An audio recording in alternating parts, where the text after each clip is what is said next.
Olá, seja bem-vindo a mais uma edição do Jornal Toda Hora. Você acompanha agora as principais notícias do Brasil e do mundo desta terça-feira.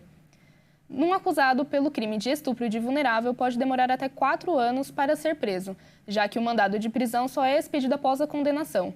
No Brasil, já foram registrados mais de 5.000 casos. Atualmente, o Brasil tem mais de 5.000 casos de estupro de vulnerável, segundo dados do Conselho Nacional de Justiça. Os acusados, no entanto, demoram em média quase 4 anos para serem presos. Nos crimes de estupro de vulnerável, caracterizado pela violação sexual de crianças e adolescentes menores de 14 anos ou pessoas sem capacidade de consentimento, o mandado de prisão só é expedido após a condenação, o que, em muitos casos, acaba facilitando para o acusado procurar uma fuga antes que a ordem judicial chegue em seu endereço. Isso torna mais difícil a localização dos foragidos, pois, na maioria das vezes, o acusado nem está mais no local ou até mesmo na mesma cidade em que cometeu o crime. Dos mais de 5.000 casos, apenas 1,47% representa o total de ordens de prisão vigentes no país, que somam 386.560 ordens de prisão. E entre os outros mandados de prisão expedidos por estupro de vulnerável, 49% são contra pessoas já condenadas em definitivo pelo crime, ou seja, que não podem mais recorrer à sentença. Para especialistas, situações como essa continuam se repetindo pela dificuldade de provas, por relatos de crianças que nem sempre são decisivos para justificar uma prisão preventiva, em razão de teorias como memória falsa e alegações de alienação parental. Alguns juízes chegaram a questionar se a criança pode ter inventado o relato. De acordo com os dados mais recentes disponíveis, que são do ano de 2023, segundo o Anuário Brasileiro de Segurança Pública, o Brasil registrou 64.237 casos de estupro de vulnerável, número que representa mais da metade de todos os estupros contabilizados no país. 64,4% dos estupros cometidos contra vítimas de apenas 13 anos foram praticados por familiares e 21,6% por pessoas conhecidas. Apenas 13,9% dos agressores eram desconhecidos. Entre adolescentes com 14 anos ou mais, 37,9% foram cometidos por familiares e 24,4% dos casos envolveram parceiros ou ex-parceiros. Muitos casos que acontecem, os familiares ou até mesmo a própria vítima não deseja realizar a denúncia e a demora na prisão só agrava ainda mais a situação. Muitas vítimas seguem morando sob o mesmo teto de seus agressores, mesmo após a condenação na justiça. Estudos feitos por cientistas sul-coreanos apontam que o uso de medicamentos para o controle do colesterol ruim pode ter efeito também na prevenção à demência. A demência é uma doença que afeta milhões de pessoas no mundo inteiro, com pouquíssimas opções eficazes para preveni-la ou tratá-la, pode ter seus riscos reduzidos por um medicamento extremamente comum, as estatinas.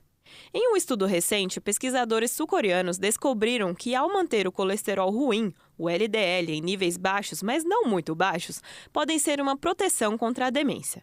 Segundo a pesquisa, essa proteção parece ser maior em pessoas que usam estatinas do que naquelas que têm o LDL naturalmente baixo.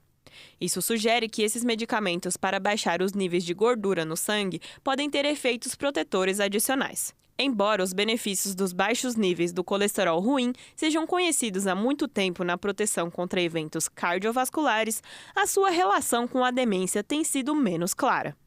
Ainda não se conhece, principalmente, o limite abaixo do qual não há mais benefícios para reduzir o risco de declínio cognitivo.